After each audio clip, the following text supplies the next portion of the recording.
पश्चाताप का भाव। मदन उड़ीसा के एक छोटे से गांव में पला बढ़ा। पढ़ लिख कर वह एक अच्छी सी नौकरी करने लगा। नौकरी में लगातार हुए प्रमोशन से उसे खूब तरक्की और शोहरत की प्राप्ति हुई। वह अब शहर में रहने लगा। वहां मदन को 11वीं मंजिल पर एक आलीशान फ्लैट कंपनी के द्वारा मिला।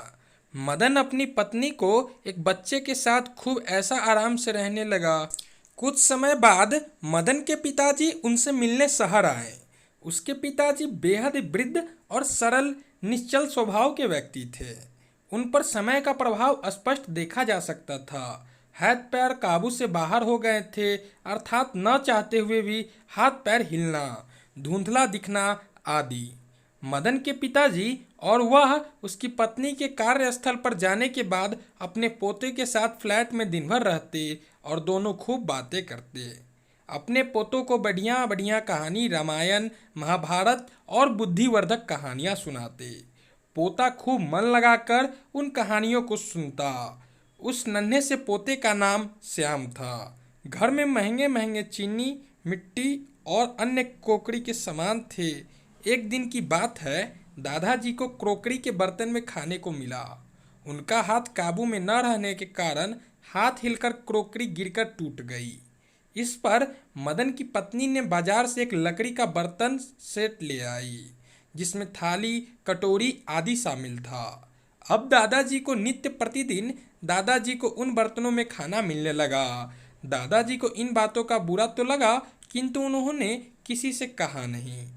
एक दिन श्याम खेल खेल में लकड़ी से कुछ बर्तन बना रहा था। इस पर मदन और उनकी पत्नी यानी कि श्याम की मम्मी पापा ने डांट लगाई और कारण पूछा कि यह क्या कर रहे हो। श्याम ने बालोचित उत्तर दिया, मैं लकड़ी के कटोरे और बर्तन बना रहा हूँ। इस पर श्याम के मम्मी पापा ने पूछा कि इसकी क्या आवश्यकता है, इसे क्यों बना रहे हो। श्याम ने जवाब दिया कि जब आप बूढ़े होंगे तो आपको इस बर्तन की ज़रूरत पड़ेगी ना, इसलिए बना रहा हूँ।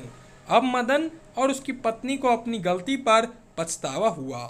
दोनों पति पत्नी ने पिताजी से पैर छूकर क्षमा याचना की।